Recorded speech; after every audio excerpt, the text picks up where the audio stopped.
has changed in a short amount of time. My favorite trail I would always ride is now about to be turned into homes. Last I seen, the green pastures and fields are now rooftop over rooftop of land that once was prosperable, now being pushed back by the modern day of change and housing development.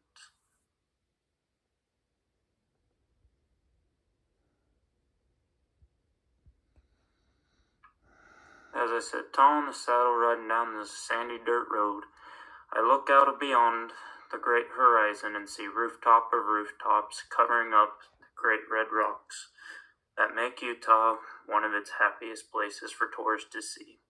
I wonder how our rangelands are managed and how we see things and how things are changing despite the beat of the modern change and what people are trying to do to my great land.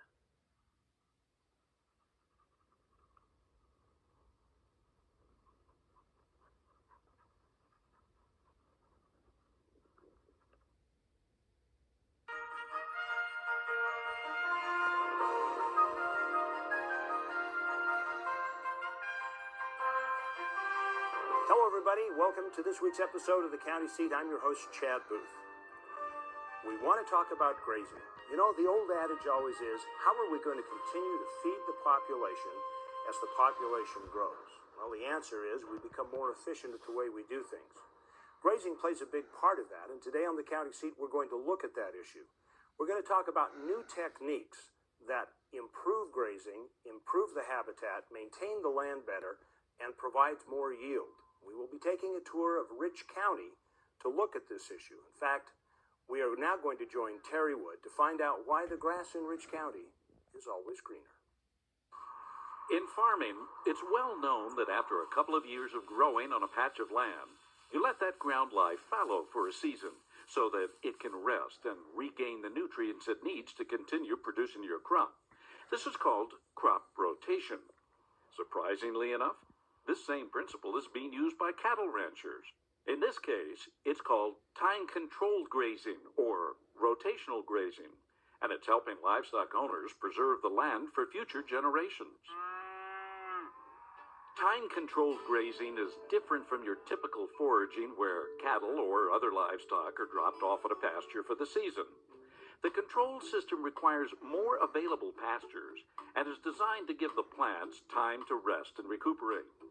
The number of days in any given pasture is kept to a minimum, while pasture recovery time is maximized. The time of year that a pasture is used is also planned out in advance, with the idea being that grazing can actually help plants. Most arid lands evolved with groups of herbivores periodically feeding heavily on the landscape and then moving on. I think the land is used to that. So what we try to do with our livestock is make their function on the landscape be like that. In other words, they come through, they graze a pasture, they take the vegetation off, but they don't graze it to the point where they really hurt plants. We spend a particular attention to the length of time that we graze a pasture. We also think a lot about the time of year that we graze pastures. We try to mix the time of year up. Here's an example of how it works. Let's take a pasture and watch it for a period of 4 years. Each visit to the pasture will typically be 7 to 10 days for the cattle. 1 year, it would be grazed in May or June. The next year, it would be grazed in July or August. The third year, it would be grazed in September or October. And the fourth year, it wouldn't be grazed at all. Over that 4-year period, that pasture will have only been grazed for 30 or 35 days. And the rest of that time, those plants will be recovering from the grazing.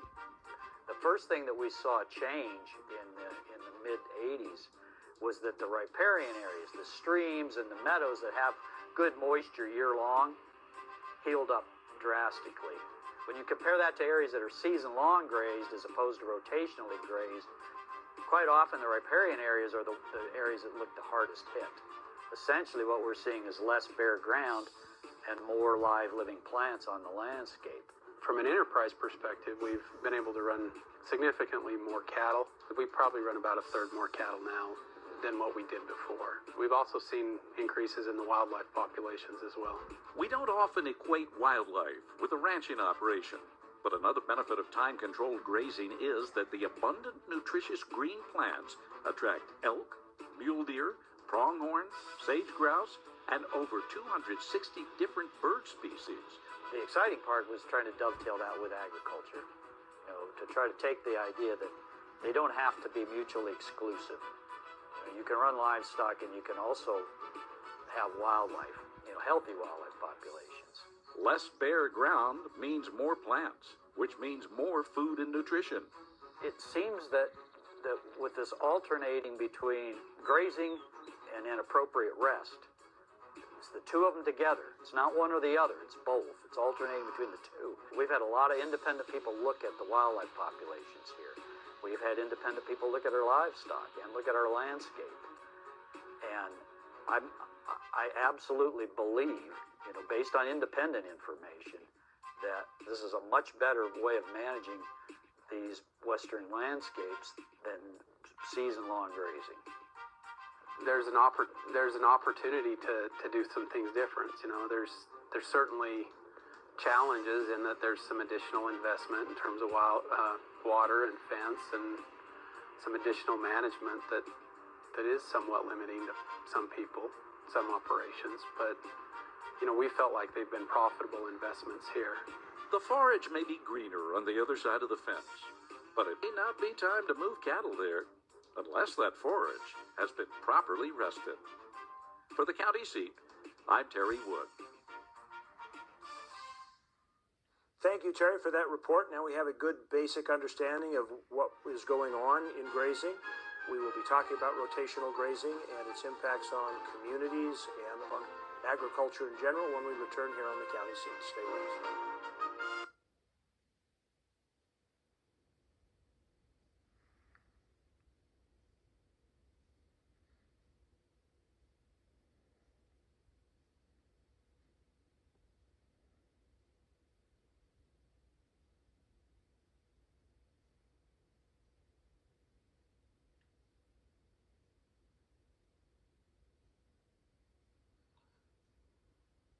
So who protects and manages our public rangelands, our national forests in general, public domains and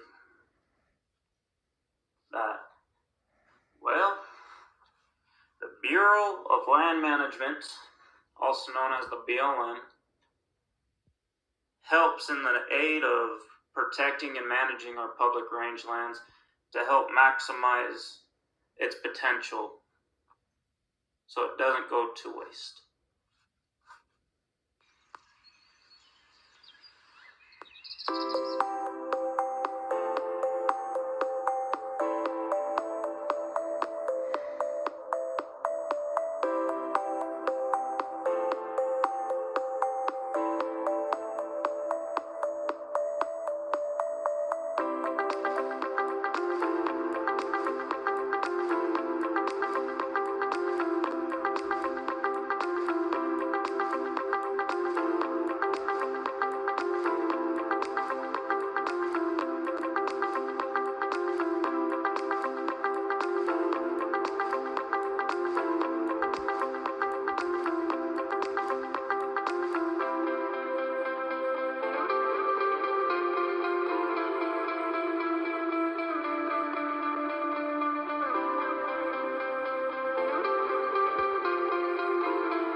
Get told stories of my family when we used to run cattle, where we used to run about 1,500 to 3,000 head of cattle here in Utah,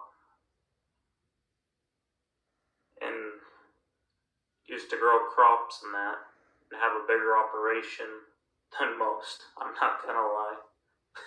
It's quite funny to think about nowadays. But you never know what's going to happen in this world, who's going to protest what. what dangers lurk around each corner. Just like in our public rangelands, we don't know if housing development's going to take it, or city council, or government wanting to do something different, destroy the lands, because they don't see a profit in it. But what they choose to mess with is some people's way of life. And then some of this outburst from our kind of community and state officials, just like they're over exaggerating things and trying to do the best, but it's almost like overgrazing your public rangelands to where it becomes bare and nothing. You have nothing to show for. Hence the reason the BLM, along with a few other organizations that help out the BLM, grant permits and leases to farmers and ranchers so they can run cattle on public rangeland at a healthy rate and number. But it's just as bad when you undergraze something. It's like the thinking process of stuff you don't really think about and forget about in times and that. And the reason I'm having a conversation with you is because this is something nobody really thinks about until you find out from your family members, your neighbors, your girlfriend, your wife, your grandparents, your mom and dad telling you, oh, the government or city council is trying to do such and such to get rid of such and such, or this plot of land so they could put more housing on it, kind of just destroying the land and trying to take out a way of life, which to me doesn't seem fair or right by any means. But some of you might say, like, oh, we just need to get rid of farmers and ranchers. They don't do much. The agricultural livestock end of it hurts our environment, does all this, that, and another. Well, what are you going to do with all those animals? Is the question I have for you. Or what happens if farmers and ranchers are going under and they can't pay stuff? And BLM trying to take stuff instead of going to them personally and talking to them and seeing what they can do to help.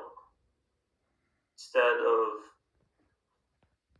I don't know what instead of.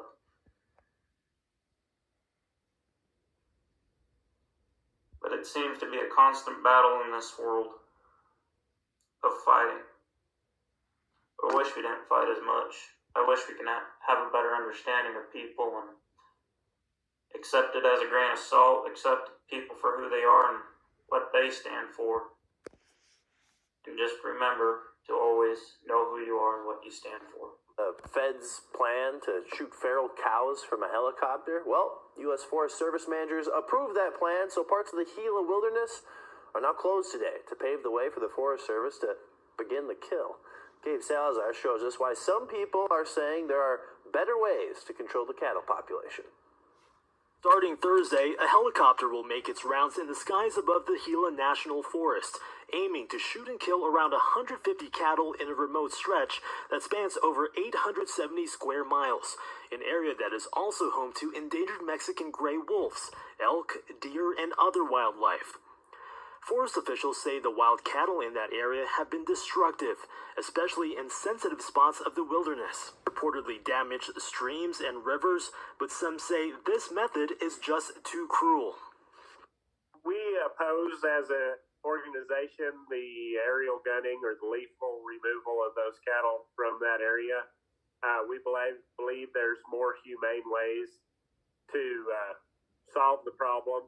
An analysis report by the Forest Service responded to a comment asking if the dead cattle could be donated to a local food bank, charity, or family support service. In response, officials said the logistics of removing thousands of pounds of meat from a remote wilderness location would be daunting. And the cattle being removed are not vaccinated, and the U.S. Forest Service cannot attest to their safety for human consumption. That means those thousands of pounds of cattle carcasses will be left to naturally decompose. In a statement, the Gila National Forest supervisor said this has been a difficult decision, but the lethal removal of feral cattle from the Gila wilderness is necessary to protect public safety, threatened and endangered species habitats, water quality, and the natural character of the Gila wilderness. Officials say to avoid the area this week. Gabe.